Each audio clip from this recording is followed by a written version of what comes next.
Good Friday morning, everyone. Welcome back. You are watching the Kaiser Report. And it is the 12th of December, the feast day of Our Lady of Guadalupe. In this liturgical calendar this year, this is what comes up on December 12th. We've been looking at Christmas week and Christmas month here all month, and I've gotten some comments back that some people really are enjoying not only the rosary, but other things that we put out about the life of Christ and the life of Joseph and Mary and how this all came to be.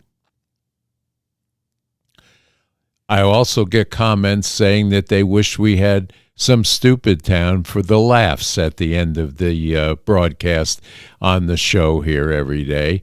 And we decided to take a break from politics, but it's almost impossible to steer clear of it.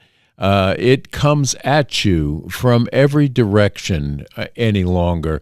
If you turn on the radio to listen to Christmas music in the car, they'll have a news break that hits you with what's actually going on in our geriatric nursing home of a Congress that is fighting tooth and nail for the criminals and for two people that were blown out of a boat bringing death to America by drugs.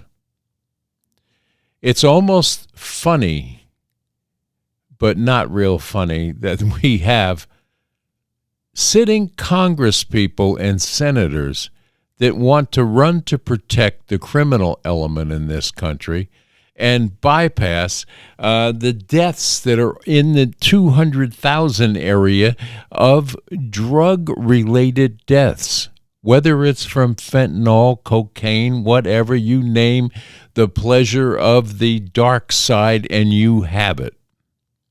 You can go through streets just outside Philadelphia in Kensington and see people stooped over because they are so hooked on these drugs they cannot stand up straight. Not to mention the ones that fall over and die as a result of overdoses. It's hard to steer away from it even in this happiest time of year that we are embarking on the birth of Jesus Christ's birthday. We're in the middle of Hanukkah, a sacred time of year, no matter what religion you look at. In some cases, if there's Christians, they're celebrating the birth and the Christmas holidays, or the Hanukkah holidays as our Jewish friends are celebrating now. And our Spanish friends down in New Mexico are celebrating the feast day of the Lady of Guadalupe. And we're going to show you a little bit about what that's all about here today. Because keeping in the theme of this month, we're trying to steer away from the bad. But it's almost impossible when you look at the antics that is taking place in our government that was founded under God, and these senators and congresspeople that are trying to manipulate the system one more time for NGOs and people to steal our tax dollars are fighting this week to try and get their way.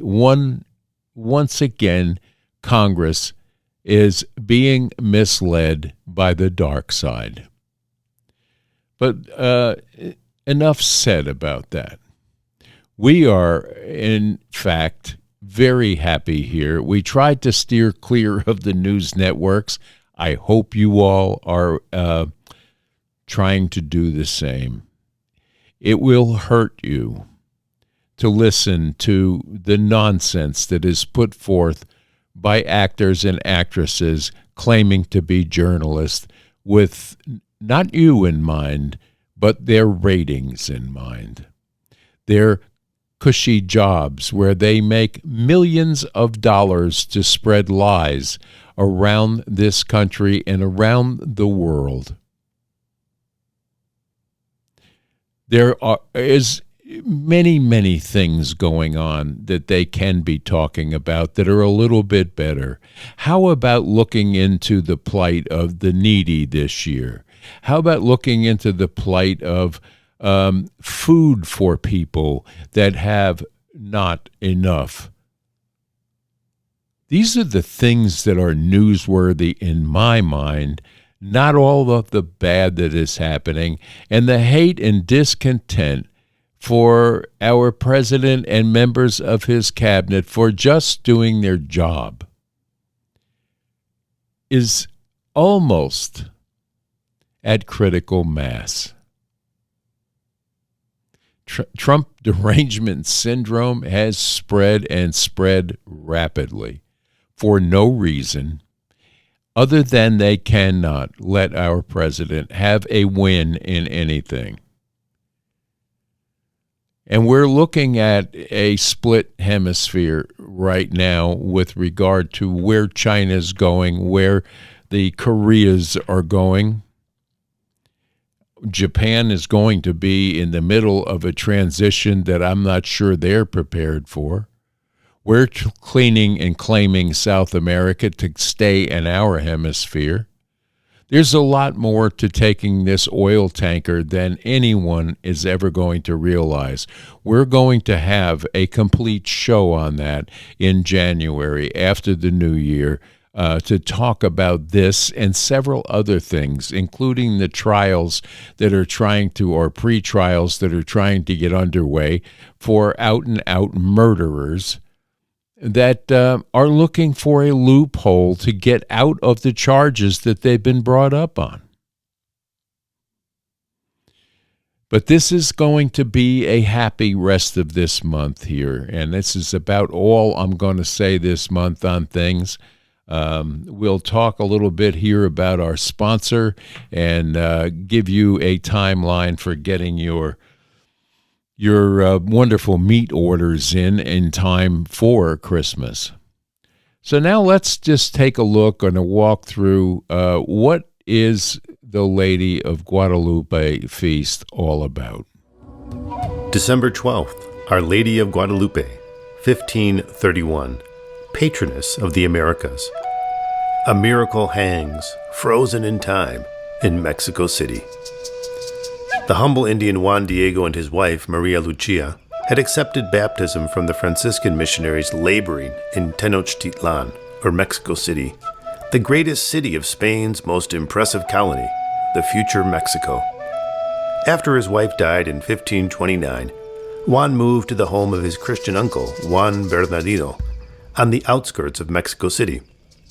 On Saturday, December 9, 1531, Juan Diego arose very early to walk to Mass. It was a quiet, peaceful morning. As he walked by the base of a hill called Tepeyac, Juan heard the gentle singing of many birds. He looked up.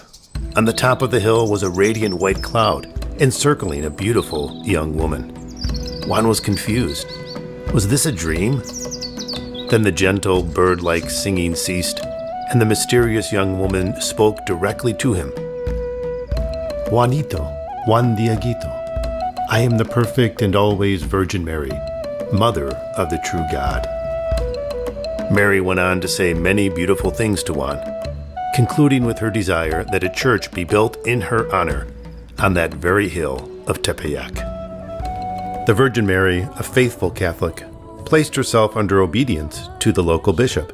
She would not build the shrine herself or work directly with the nearby faithful. She required the bishop's cooperation and support, and so told Juan, "Go now to the bishop in Mexico City and tell him that I am sending you to make known to him the great desire that I have, to see a church dedicated to me built here." There followed meetings with the good but incredulous Bishop Zumarraga, more brief apparitions, and more drama, until matters culminated on Tuesday, December 12, 1531. Juan was waiting patiently in the bishop's parlor for hours. The bishop's aides wished he would just go away. But Juan carried a secret gift for the bishop in his coarse poncho. It was stuffed full of fragrant Castilian roses. Juan had gathered them from Tepeyac, despite the cold December weather. Mary had told Juan to present the roses to the bishop as a sign. After a long wait, Juan was finally brought into the presence of His Excellency. He recounted his conversations with Mary and then proudly unfurled his poncho. The fresh and dewy roses fell gracefully to the floor. Juan was content. But there was a gift within the gift. There was more than gorgeous roses. Everyone in the room fell to their knees in wonder. Juan was the last to see it.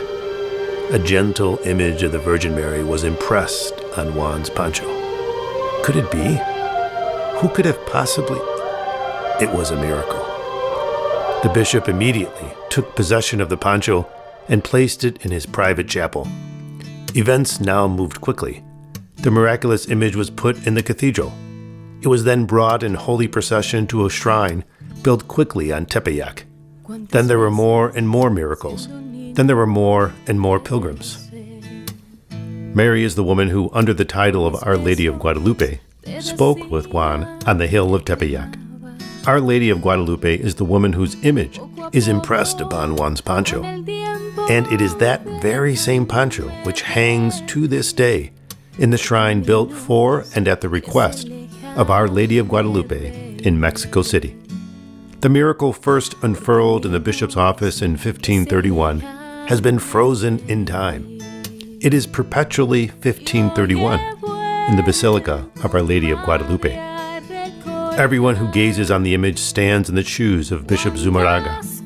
The image teems with mysterious symbols and meanings. The wholesale conversion of the tribes of Old Mexico, a missionary effort that until 1531 had been a struggle, was directly attributable to Mary's miraculous intercession. It was the greatest and most rapid conversion of a people in the history of the Church. It is Mary to whom we turn on this feast. She made herself a humble, indigenous, local, and expectant mother to bring a good but pagan people into the embrace of her Son and His holy Church. She models the precious gift of life and the costs required to protect it from harm. Our Lady of Guadalupe, your miraculous image was made possible because of the humble cooperation of Saint Juan Diego. May our work in the mission fields of everyday life be as fruitful as your own. May we cooperate with you just as Juan did. Amen.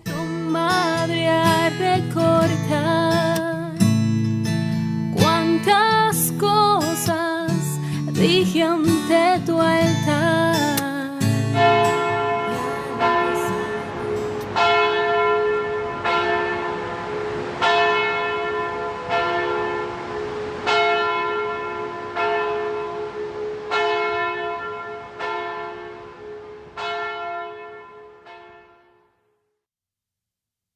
I hope that you got a little bit of information out of that. We're trying to give you a series all through this month of things that you can learn and understand what the Bible means about this, that, and the other thing. What is the birth of Christ? What were the plight of Joseph, Mary, and John the Baptist through all of this season that is upon us?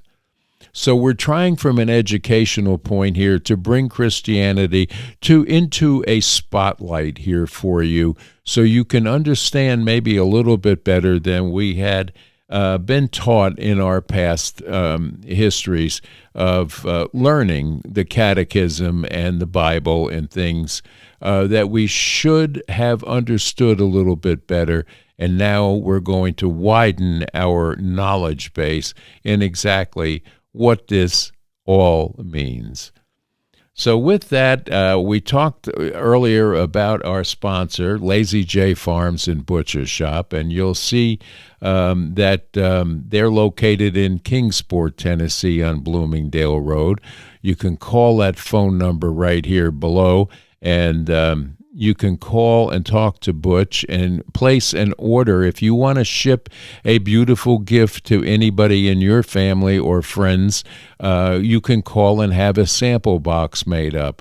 Or if you just want to order your prime rib roast, today is the day to do it. I think it's the last day for shipping out of Lazy J Farms today. So give them a call and tell them Kaiser sent you.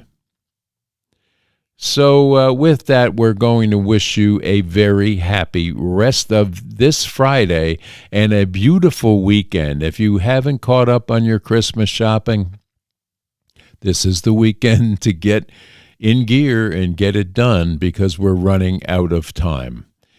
Christmas shopping is something we all, in some cases, wait till the last minute or don't have enough on hand for a surprise visitor or a guest that may show up at your door to celebrate with you in this Christmas season. So we ask that you all, for the weekend, stay safe and stay strong. And come back and see the Kaiser Report on Monday for another look at the Christmas season from a different point of view. God bless you all, each and every one. Bye-bye now.